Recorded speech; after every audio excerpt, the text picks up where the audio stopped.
After 5 decades in politics, President Joe Biden's political career is coming to a close as he exits the 2024 presidential race. He won the highest political office after a career spanning 36 years in the U.S. Senate and 8 years as vice president to Barack Obama. Biden's inauguration came at a time of national tumult and uncertainty amid the coronavirus pandemic. A ceremony of resilience weeks after January 6, when the U.S. Capitol was attacked by hundreds of Donald Trump supporters in a failed effort to overturn the 2020 election. Standing near Biden was Vice-President Kamala Harris, the first female vice president and woman of color to hold the office. President Biden drew on his time in the Senate to spearhead the passage of a $1 trillion bipartisan infrastructure bill and the Inflation Reduction Act. Biden visited many countries during his presidency, including Ukraine during its war with Russia and Israel during its offensive in Gaza against Hamas. He also ordered the final withdrawal of U.S. troops from Afghanistan, fulfilling a campaign promise to end America's longest war. It ain't over, man. We're just getting started. Biden was known for often rambling in speeches, but he was a humorous, plain-spoken, and at times emotional speaker who peppered his remarks with folks, malarkey, and plenty of anecdotes from his childhood. He often talked about lessons both of his parents taught him while growing up in Scranton, Pennsylvania. Biden suffered an immense personal tragedy just as his career was starting. Soon after being elected to the Senate in 1972, his 30-year-old wife, Nelia, and their 1-year-old daughter, Naomi, were killed in an auto accident. Sons Beau and Hunter were critically injured. Biden was not in the car during the crash. Later in life, Beau, the Attorney General of Delaware and Joe Biden's eldest son, would pass away in 2015 after battling brain cancer.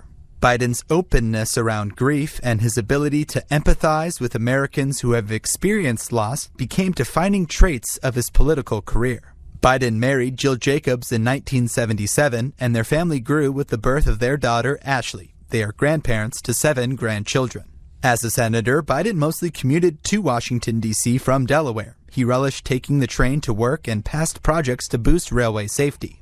As chairman of the Senate Judiciary Committee, Biden presided over the Supreme Court confirmation hearing of Clarence Thomas. Biden failed to conduct a full investigation into sexual harassment allegations from Thomas accuser Anita Hill, an error he later took responsibility for.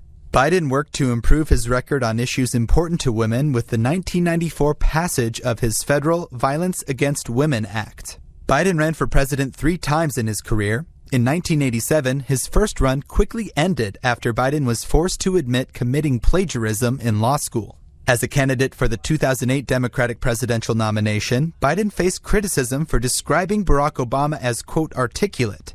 The remark offended some in the black community. Obama said he didn't take it personally and chose Biden as his running mate. They went on to win a historic victory. Yes, I accept your nomination to run and serve with Barack Obama. Obama surprised Biden by honoring him with the Medal of Freedom before leaving office in 2017 as a symbol of their partnership in the White House. Biden often criticized then-President Donald Trump and said Trump's divisive presidency propelled him to run again to, quote, restore the soul of the nation.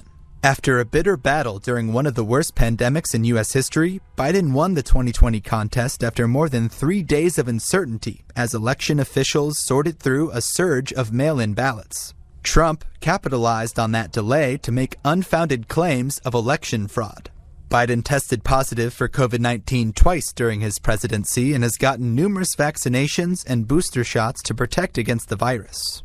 Biden ended the U.S. national health emergency 3 years into the global pandemic. COVID-19 has killed more than 1 million Americans. As the oldest president in U.S. history, Biden ran for a second term in 2024 in a rematch against former President Trump, but ultimately left the race following a disastrous debate performance. Biden was seen by some colleagues as a man who attempted to reach across the aisle during difficult times to find bipartisan solutions.